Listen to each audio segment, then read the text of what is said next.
Oi pessoal, continuando aqui meu depoimento. No primeiro vídeo eu disse que a minha mãe havia sido internada, né? E aí depois de alguns exames diagnósticos, nós descobrimos que ela estava com mieloma múltiplo. E o médico disse, né, nós fomos levados até um oncologista para conversar e tal, para explicar um pouco mais sobre a doença. E ele nos disse que ela teria que começar a fazer quimioterapia. E naquele tempo eu me lembro que, como eu tinha medo de hospital e etc., eu não tinha entendimento, então eu não sabia nem eu não imaginava nem o que seria quimioterapia. Eu imaginava que quimioterapia era uma máquina, né, que uma pessoa entrava dentro dela e já saía careca, e isso já ajudava a combater a doença. E aí eu me lembro que a primeira sessão de quimioterapia, né, a minha mãe estava internada ainda, e ela estava meio que sem consciência no hospital. Não é que ela estava sem consciência, ela estava com confusão mental. Porque devido a essas fraturas que ela teve nos ossos, e esses ossos que ficaram esburacados, o pó, né, o cálcio dos ossos, ele caiu na corrente sanguínea. E aí, quando cai na corrente sanguínea, automaticamente o rim ele é obrigado a filtrar, né? Daí o que aconteceu? O rim ele ficou muito sobrecarregado, com muito cálcio, e a minha mãe acabou tendo um quadro de insuficiência renal, e depois também ela teve confusão mental por causa desse excesso de cálcio no rim. Então ela não sabia que ela estava no hospital, na cabeça dela ela estava trabalhando, fazendo faxina, ela teve que ser amarrada na cama do hospital para não querer fugir, para não se levantar e tal. E aí o rim dela não estava mais funcionando 100% na época. Ela iniciou a quimioterapia. Eu lembro que em alguns momentos que ela estava lúcida, a equipe conseguiu avisar ela que ela estava com câncer. Ela acabou encarando a doença, né? Ela acabou falando, já que eu tô e vou precisar fazer quimioterapia, vou perder o cabelo, o importante é que eu fique boa, né? E aí ela começou a fazer a quimioterapia, internada mesmo. Ela não podia se levantar da cama na época, porque ela teve algumas fraturas perto do fêmur, e isso poderia e se ela se levantasse ou fizesse algum movimento brusco, os ossos poderiam cicatrizar errado, e aí ela poderia ficar, não sei se é paraplégica. Eu lembro que poderia comprometer o movimento das pernas dela, ela poderia não se movimentar normalmente devido a isso. E aí esse foi um dos motivos pelo qual ela teve que ser amarrada na cama. Foi muito difícil na época, né? Ainda mais pra gente que nem sabia o que era câncer. Não temos convênio médico. Esse diagnóstico foi pelo SUS. E aí eu fiquei sabendo que ela foi diagnosticada tardiamente, né? Porque o câncer já estava avançado. Na biópsia ela estava com 96% de plasmócito. Plasmócito é uma célula que compõe o nosso sistema imunológico, né? Mas a composição dela normal na nossa medula óssea é de 4 a 10%. A minha mãe ela tinha 96% de plasmócito dentro da medula óssea. Então tinha mais célula imunológica e menos glóbulos vermelhos, os outros glóbulos brancos, né, que são os leucócitos e tal.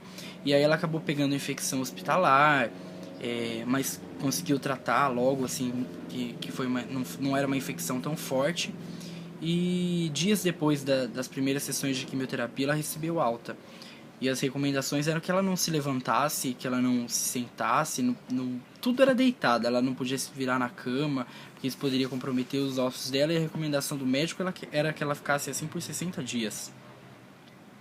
E aí eu me lembro que na época ela acabou não ficando 60 dias, né, assim, porque no dia do aniversário dela nós tivemos consulta no hospital, na oncologia, e eles acabaram dando alta pra ela no dia do hospital pra ela sair de lá andando. Eu lembro que ela não conseguia se movimentar direito, mas ela saiu assim emocionada, chorando, né? Porque foi a primeira vez que ela estava andando depois de algum tempo sem andar. O aniversário dela foi no dia 30 de março, isso foi em 2010. E aí depois que ela voltou a andar, tudo começou a funcionar normal. Os rins dela voltaram a funcionar normalmente, 100%. As fraturas ela ainda tinha, né? Porque isso foi sequela do diagnóstico, né, tardio do câncer. Mas ela começou a responder. A quimioterapia que ela fazia era uma quimioterapia em altas doses. Eu me lembro até do nome das drogas, né? Era um protocolo chamado VAD, cada letra dessa sigla é um medicamento, no caso vincristina, adriamicina e dexametasona. Todos em algumas doses elevadas para tentar combater a doença que estava 96% de infiltração já na medula, né? E ela fez quimioterapia e isso comprometeu demais a imunidade dela. De março até junho de 2010 ela acabou ficando muito bem, até que em junho ela começou a ter umas tosses e tal, começou a fazer febre aqui em casa, nós levamos ela para o hospital e ela teve que ser internada porque ela estava com pneumonia devido à baixa imunidade.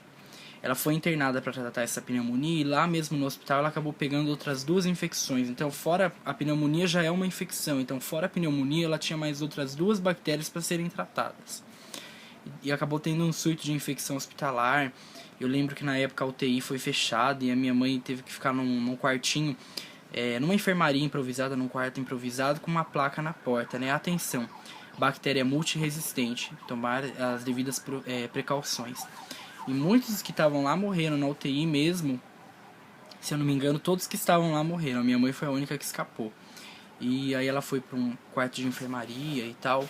E a gente via que tinha pessoas nessa enfermaria quando eu ia visitar ela que estavam melhor que ela. E essas pessoas que estavam assim numa situação aparentemente melhor acabaram morrendo e a minha mãe foi ficando, né? E a minha mãe foi colocada, no terceiro dia de internação, minha mãe teve que ser colocada em coma, induzido, né, por sedação, e foi colocada no respirador, porque ela não conseguia mais respirar sozinha, porque o pulmão estava muito comprometido.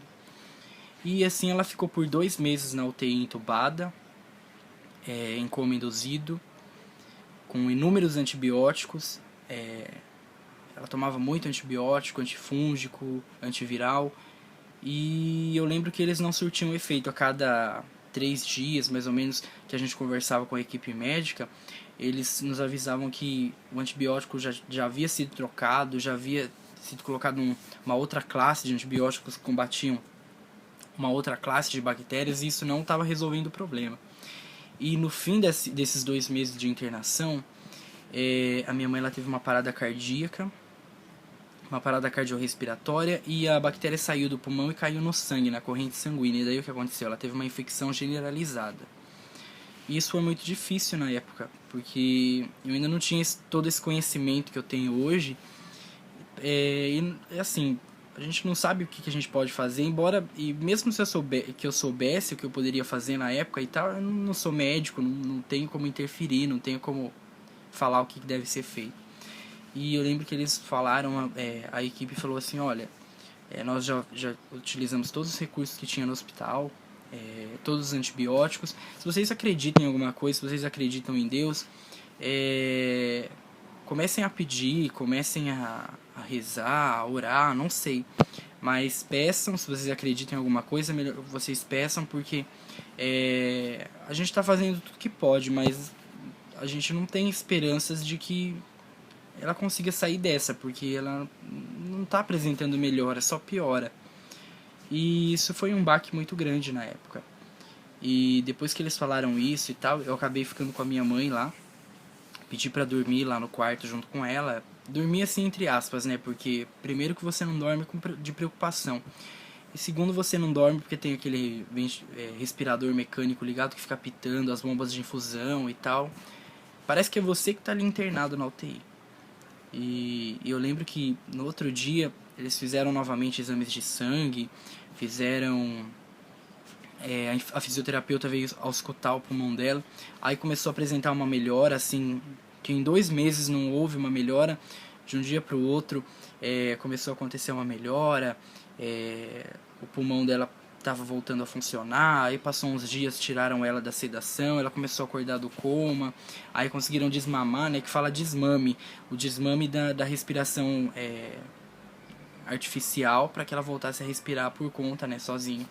Aí ela conseguiu sair dessa situação e tal, ela teve alta da UTI e voltou a tratar o câncer, que a situação do câncer ainda não tinha se resolvido, isso era apenas uma intercorrência devido à quimioterapia.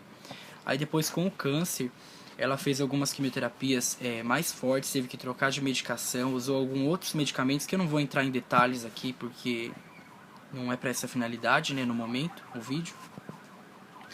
E acabou que ano retrasado, ela fez um transplante de medula óssea no Hospital das Clínicas, um transplante autólogo. Ela não precisou de doador, ela fez dela para ela mesma. Ela foi a doadora de si mesma. E hoje a nossa situação é que ela está bem, ela não tem mais doença em atividade, fez biópsia, todos os exames estão negativos. E aí eu comecei a me interessar por essa parte da oncologia, comecei a pesquisar, comecei a querer saber um pouco mais da história dos outros pacientes.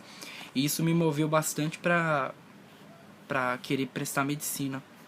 E eu estudei em escola pública, não sabia, na escola pública não é muito divulgado, ou não é mesmo, ou pouco é falado sobre o vestibular. No meu caso, pouquíssimas vezes eu ouvi falar alguma coisa, mas eu não tinha nem noção do que era, de como era uma prova, que nós nunca tínhamos feito uma prova de vestibular na escola. Eu terminei a minha em 2008, meu ensino médio. E aí um amigo me explicou que para entrar em medicina precisava de vestibular, que não era só ir lá e deixar o RG na porta e a matrícula já estava feita, que não era assim que funcionava. Aí eu fiz cursinho ano passado, mandei uma carta para o Anglo. Eu não tenho condições de pagar Anglo, minha família também não tem. Eu mandei uma carta para o Anglo, fiz a prova de bolsas em primeiro lugar. Fui mal pra caramba na prova de bolsa, porque eu terminei o ensino médio em 2008, fiquei 5 anos sem estudar. E ano passado eu mandei uma carta pedindo bolsa lá na escola e tal, o coordenador me ajudou. E eu ganhei 100% de bolsa no Anglo. A única coisa que eu pagava era o material, para que isso também não saísse do bolso da escola. E o cursinho era das 7 da manhã e até as 5 da tarde, mais ou menos. Tinha dia que era até as 3h30. E eu estudava em casa, né, lógico. Até a hora que desse, assim, 10 horas, 11 horas, meia-noite. Foram pouquíssimas as vezes que eu fiquei, assim, virando a noite estudar. Porque parece que não fazia muita diferença e também não tinha aquele rendimento. Então quando dava sono eu pegava e ia dormir. Nem que eu acordasse um pouco mais cedo no outro dia. Ficava lá na escola, no cursinho, na hora do almoço, porque eu moro longe da onde eu fazia o cursinho, então eu ficava lá na hora do almoço, resolvendo exercício, estudando. Também assisti algumas videoaulas, né, do Descomplica, aí, que é bem legal, do professor Jubilu, também de biologia, recomendo bastante. E, acima de tudo, também fazer prova, imprimir as provas aí de vestibulares que vocês querem prestar, ou de outros vestibulares de medicina também. Comecem a resolver prova de vestibular. Se vocês acharem que as provas de vestibular estão difíceis, sei lá, peguem prova de concurso público de nível fundamental e comecem a resolver para treinar a autoestima de vocês, se isso ajuda. Mas o primeiro passo acho que é vocês acreditarem, né, que vocês podem, que vocês conseguem e não desistir.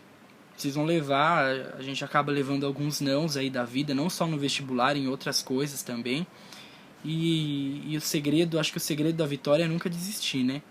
E aí eu gostaria de convidar vocês para curtirem a minha página no Facebook, facebook.com/combatecâncer. Eu vou deixar no link da descrição do vídeo. E quem quiser mandar mais mensagem, perguntar alguma coisa, pode mandar que eu respondo.